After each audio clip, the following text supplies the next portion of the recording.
కవిత 10 ఏళ్ల ముందే అవినీతి జరిగింది అని చెబితే బాగుండేదని భువనగిరి ఎంపీ చామల కిరణ్ కుమార్ రెడ్డి అన్నారు.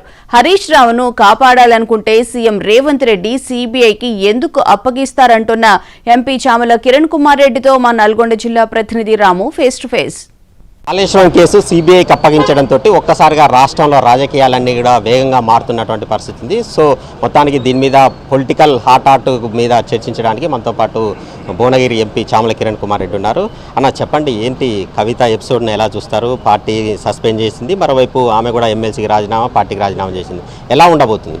ఆమె పార్టీకి రాజీనామా, ఎమ్మెల్సీకి రాజీనామా చేయాల్సిన పరిస్థితి ఎందుకు వచ్చింది?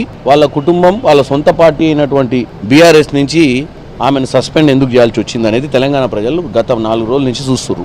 నేను కవిత గారిని ఈరోజు ఒకటే కోరుకుంటున్నా. కవిత గారు, మీరు ఈరోజు మీ నాయనకు ఏదైతే సవాల్ విసిర్రో పొద్దున ఈరోజు మీరు పొద్దున ప్రెస్ మీట్లో మాట్లాడుకుంటా, హరీష్ రావు, సంతోష్ రావు ఇంట్లో బంగారం వస్తే తెలంగాణ బంగారం అయినట్ట అని దాని మీద మీరు ఇలా చర్చ చేయాల్సిన అవసరం ఉంది. తెలంగాణ ప్రజలకు మొదట్లో మీరు ఏంటంటే, ఇప్పుడు ఏదో ఆ కుటుంబంలో తప్పులు జరుగుతున్నాయి, ఆ కుటుంబంలో మా నాయనకు సంబంధం లేదు, మా అన్నకు సంబంధం లేదు, మా చుట్టాలు ఇద్దరు హరీష్ రావు, సంతోష్ రావు దోసుకొని మా నాయనను ఆగం చేసిరు, మా నాయనను సిబిఐ ఎంక్వైరీ అయింది, మా నాయన మీద సిబిఐ ఎంక్వైరీ పెడితే నా గుండె తరుక్కబోతుంది, జాతిపిత లాంటి మా నాయన ఆగం అయిపోయిందని ఒక డ్రామా నడుస్తుంది కదా.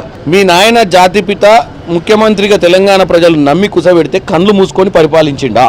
మీ నాయన కళ్ళు మూసుకుంటేనే ఇద్దరు కలిసి దోసుకుర్రా, లేదా మీ నాయన కళ్ళు మూసుకున్నట్టు చేసుకుంటే దోసుకుర్రా? ఇలా తెలంగాణ ప్రజలకు నువ్వు తేట తెల్లని చేయాల్సిన అవసరం ఉంది. ఈ బాధ ఏదో గత 5 ఏళ్ల క్రితమో 6 ఏళ్ల క్రితమో హరీష్ రావు దోసుకుంటున్న సమయంలో దోసుకుంటుండ అని చెప్పి తెలంగాణ ప్రజల ముందు వచ్చి ఇదే ప్రెస్ మీట్ పడితే ఇవాళ నిన్ను దేవత లెక్క దిద్దురు.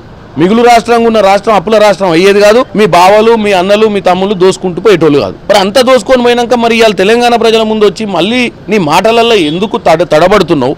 దోసుకున్న వాళ్ళని రేవంత్ రెడ్డి కాపాడుతున్నా అని చెప్పి దరిద్రమైన మాటలు ఎందుకు మాట్లాడుతున్నావు? దోసుకున్న వాళ్ళని రేవంత్ రెడ్డి కాపాడాలనుకుంటే పీసీ ఘోష్ కమిటీ వేసేటోడే కాదు, సిబిఐ ఎంక్వైరీకి పంపించేటోడే కాదు. కాపాడాలనుకుంటే ఎంక్వైరీ ఈయనే చేసి ఆ కమిటీ రిపోర్ట్లు బయటనే పెట్టకపో. హరీష్ రావు